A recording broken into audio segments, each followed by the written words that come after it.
ನಮಸ್ಕಾರ ಸ್ನೇಹಿತರೆ, ಎಲ್ಲರಿಗೂ ನಮಸ್ತೆ. ದುರ್ಗಜ್ಜಿ ಅನ್ಲಾಕ್ಸ್ಗೆ ಸ್ವಾಗತ. ಇವತ್ತು ನಾವು ಮನೆಯಲ್ಲಿ ರವೆ ಉಂಡೆಯನ್ನು ಅತಿ ಸುಲಭವಾಗಿ ಯಾವ ರೀತಿಯಾಗಿ ಮಾಡೋದು ಅನ್ನೋದನ್ನ ಈ ವಿಡಿಯೋ ಮೂಲಕ ನಾವು ತಿಳ್ಕೊಳ್ಳೋಣ. ತುಂಬಾ ರುಚಿಯಾಗಿ ಬರ್ತವೆ ಮತ್ತು ಇದಕ್ಕೆ ಬಹಳ ಟೈಮ್ ಕೂಡ ಬೇಕಾಗೋದಿಲ್ಲ. ನೀವು ಒಂದು 10 ನಿಮಿಷದಲ್ಲೇ ನೀವು ರೆಡಿ ಮಾಡ್ಕೋಬೋದು. ಬನ್ನಿ ಯಾವ ರೀತಿಯಾಗಿ ಮಾಡೋದಂತ ನೋಡೋಣ. ಮೊದಲಿಗೆ ನಾವು ಒಂದು ಕಾಯಿಯನ್ನು ತೊಗೊಂಡ್ಬಿಟ್ಟು ತುರಿದ್ಬಿಟ್ಟು ಈ ರೀತಿಯಾಗಿ ನಾವು ಒಂದು ಬಾಣಲೆಯಲ್ಲಿ ಬಿಸಿ ಮಾಡ್ಕೋಬೇಕು ಒಣ ಕೊಬ್ಬರಿಯನ್ನು. ನೋಡಿ, ನಾನು 1 ಕಪ್ಪಷ್ಟು ರವೆಯನ್ನು ತೊಗೊಂಡಿದ್ದೀನಿ. ಈ ಅಳತೆ ಪ್ರಮಾಣದಲ್ಲಿ ನಿಮಗೆ ಯಾವ ಅಳತೆ ಪ್ರಮಾಣದಲ್ಲಿ ಬೇಕೋ ಅದರಲ್ಲಿ ತೊಗೊಳ್ಳಿ. ಅದೇ ಕಪ್ಪಲ್ಲಿ ನಾನು 1 ಕಪ್ಪಷ್ಟು ಸಕ್ಕರೆಯನ್ನು ಮಿಕ್ಸಿಗೆ ಹಾಕ್ಕೊಂಡ್ಬಿಟ್ಟು ಅದರಲ್ಲೇ ಏಲಕ್ಕಿ ಕೂಡ ನಾನು ಹಾಕಿದ್ದೀನಿ. ಈ ರೀತಿಯಾಗಿ ನಾನು ಮಿಕ್ಸಿ ಮಾಡಿಕೊಂಡು ಇಟ್ಕೊಂಡಿದ್ದೀನಿ. ಇವಾಗ ನಾವು ತೊಗೊಂಡಿರುವಂತಹ ಚಿರೋಟಿ ರವೆಯನ್ನು ಒಂದು ಬಾಣಲೆಯಲ್ಲಿ ಹಾಕಿಬಿಟ್ಟು ಈ ರೀತಿಯಾಗಿ ಲೋ ಫ್ಲೇಮಲ್ಲಿ ನಾವು ಚೆನ್ನಾಗಿ ಹುರಿಬೇಕು. ನಾವು ಎಷ್ಟು ಚೆನ್ನಾಗಿ ರವೆಯನ್ನು ಹುರಿತೀವೋ ಅದೇ ರೀತಿಯಾಗಿ ರವೆ ಉಂಡೆ ಕೂಡ ಬರ್ತವೆ.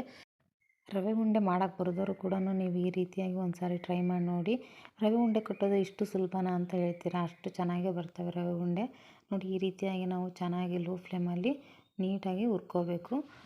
ನೀವು ನಮ್ಮ ಚಾನಲ್ನ ಅಥವಾ ಈ ವಿಡಿಯೋನ ಫಸ್ಟ್ ಟೈಮ್ ನೋಡ್ತಾ ಇದ್ದರೆ ದಯವಿಟ್ಟು ಸಬ್ಸ್ಕ್ರೈಬ್ ಆಗಿ ಬೆಲ್ ಐಕನ್ನ ಪ್ರೆಸ್ ಮಾಡಿ ಇದೇ ರೀತಿಯಾಗಿ ನಮಗೆ ಸಪೋರ್ಟ್ ಮಾಡಿ, ಲೈಕ್ ಮಾಡೋದನ್ನ ಮರಿಬೇಡಿ ಅಂತ ಹೇಳ್ತಾ, ನೋಡಿ ಇದಕ್ಕೆ ನಾನು 1 ಟೇಬಲ್ ಸ್ಪೂನಷ್ಟು ತುಪ್ಪವನ್ನು ಹಾಕ್ಕೊಂಡು ಮತ್ತೆ ನಾವು ಇದನ್ನು ಎಲ್ಲದೂ ಮಿಕ್ಸ್ ಆಗೋ ರೀತಿಯಲ್ಲಿ ಹುರ್ಕೋಬೇಕು.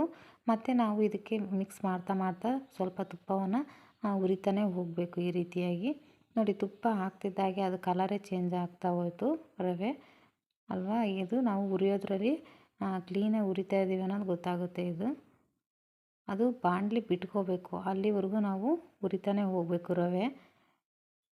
ನೀಟಾಗಿ ನಾವು ಹುರಿಯೋದ್ರಿಂದ ನೋಡಿ ನಿಮಗೆ ಗೊತ್ತಾಗುತ್ತೆ, ನಿಮಗೆ ಅದು ರವೆ ಬಾಣಲಿ ಇವಾಗ ಬಿಡ್ತಾ ಹೋಗ್ತಾ ಇದೆ ಅಂತ ನಿಮಗೆ ಗೊತ್ತಾಗುತ್ತೆ. ನೋಡಿ, ಈ ರೀತಿಯಾಗಿ ಅದು ಕಲರು ಕೂಡ ಚೇಂಜ್ ಆಯಿತು. ತುಂಬಾ ಚೆನ್ನಾಗಿ ಸ್ಮೆಲ್ ಕೂಡ ಬರ್ತಾಯಿದೆ ತುಪ್ಪ ಹಾಕಿರೋದ್ರಿಂದ. ಇವಾಗ ನಾನು ತೊಗೊಂಡಿರುವಂತಹ ಸಕ್ಕರೆ ಪುಡಿಯನ್ನು ಇದಕ್ಕೆ ಹಾಕ್ತಾ ನೀಟಾಗಿ ಮಿಕ್ಸ್ ಮಾಡ್ತಾ ಹೋಗಬೇಕು. ಈ ರೀತಿ ಮಿಕ್ಸ್ ಮಾಡ್ತಾ ಹೋದಾಗೆಲ್ಲ ಒಂದೊಂದು ಸಕ್ಕರೆ ಏನಾಗುತ್ತೆ ಅಂದರೆ ನೀರು ಬಿಟ್ಕೊಳ್ತಾ ಹೋಗುತ್ತೆ. ಅಂದರೆ ನಾವು ಅದಕ್ಕೆ ಹಾಲು ಹಾಕೋಂಥ ಅವಶ್ಯಕತೆ ಇರಲ್ಲ. ಆದರೆ ಕೆಲವೊಂದು ದಪ್ಪ ಸಕ್ಕರೆ ಇದ್ದರೆ ಅದು ನೀರು ಬಿಟ್ಕೊಳ್ಳೋದಿಲ್ಲ.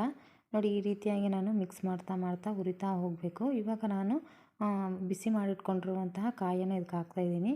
ಈ ರೀತಿಯಾಗಿ ನಾವು ಬಿಸಿ ಮಾಡ್ಕೊಳ್ಳೋದ್ರಿಂದ ಕಾಯಿ ಅದು ಸ್ಮೆಲ್ ಅಥವಾ ನಾವು ಸ್ವಲ್ಪ ದಿನ ಇಟ್ಕೊಂಡ್ರೂ ಕೂಡ ಅದು ರವೆ ಉಂಡೆ ಸ್ಮೆಲ್ ಬರೋದಿಲ್ಲ.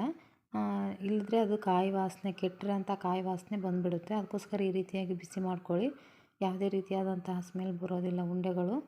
ನಾವು ಎಷ್ಟು ದಿನ ಇಟ್ಟರೂ ಕೂಡ ತುಂಬಾ ಚೆನ್ನಾಗಿರುತ್ತೆ. ನೋಡಿ, ಈ ರೀತಿಯಾಗಿ ನಾವು ಎಲ್ಲನೂ ಮಿಕ್ಸ್ ಮಾಡ್ಕೊಂಬಿಟ್ಟು ಹುರಿತಾ ಹೋಗಬೇಕು. ಕೆಲವೊಂದು ಸಕ್ಕರೆ ನಾನು ಹೇಳಿದಿರುವ ಹಾಗೆ ಪಾನಕ ಅದೇ ಬಿಟ್ಕೊಳ್ತಾ ಹೋಗುತ್ತೆ. ನಾವು ಅದರಲ್ಲೇ ನಾವು ಉಂಡೆಯನ್ನು ನೀಟಾಗಿ ಕಟ್ಬೋದು. ಕೆಲವೊಂದು ದಪ್ಪ ಸಕ್ಕರೆ ಆ ಥರ ಇದ್ದಂದರೆ ಅದು ನೀರನ್ನು ಬಿಟ್ಕೊಳ್ಳೋದಿಲ್ಲ, ಅಂದರೆ ಪಾನಕದ ಥರ ಬರೋದಿಲ್ಲ. ಆವಾಗ ನಾವು ಅದನ್ನ ಹಾಲನ್ನು ಹಾಕಿಬಿಟ್ಟು ಕಟ್ಟೋದ್ರಿಂದ ಅದು ಕೂಡ ಉಂಡೆ ತುಂಬಾ ಚೆನ್ನಾಗಿ ಬರುತ್ತೆ. ಅಥವಾ ಅದು ಪಾನಕದ ರೀತಿಯಾಗಿ ಬಿಟ್ಕೊಂಡ್ರೆ ನೀವು ಯಾವುದೇ ರೀತಿಯಂಥ ಹಾಲು ಹಾಕೋದು ಬೇಕಾಗೋದಿಲ್ಲ. ಹಾಗೆಯೇ ನಾವು ಉಂಡೆ ಕಟ್ಬೋದು. ನೋಡಿ, ಇವಾಗ ನಾನು ಇದಕ್ಕೆ ದ್ರಾಕ್ಷಿಯನ್ನು ಹಾಕ್ತಾಯಿದ್ದೀನಿ. ನಿಮಗೆ ಬೇರೆ ಡ್ರೈ ಫ್ರೂಟ್ಸ್ ಬೇಕಂದರೆ ಅಥವಾ ಬಾದಾಮಿ ಆಗಿರ್ಬೋದು, ಗೋಡಂಬಿ ಆಗಿರ್ಬೋದು, ಈ ರೀತಿಯಾಗಿ ನೀವು ಹಾಕ್ಕೋಬೋದು. ಇಲ್ಲಾಂದರೆ ನೀವು ದ್ರಾಕ್ಷಿ ಕೂಡ ಹಾಕ್ಕೋಬೋದು. ನೋಡಿ, ಈ ರೀತಿಯಾಗಿ ನಾನು ಹಾಲನ್ನು ಹಾಕ್ಬಿಟ್ಟು ಇವಾಗ ತೋರಿಸ್ತಾ ಇದ್ದೀನಲ್ವ, ಈ ರೀತಿಯಾಗಿ ಕಟ್ಟಬೇಕು ಉಂಡೆನ. ಅದು ಸ್ವಲ್ಪ ಬಿಸಿ ಇದೆ.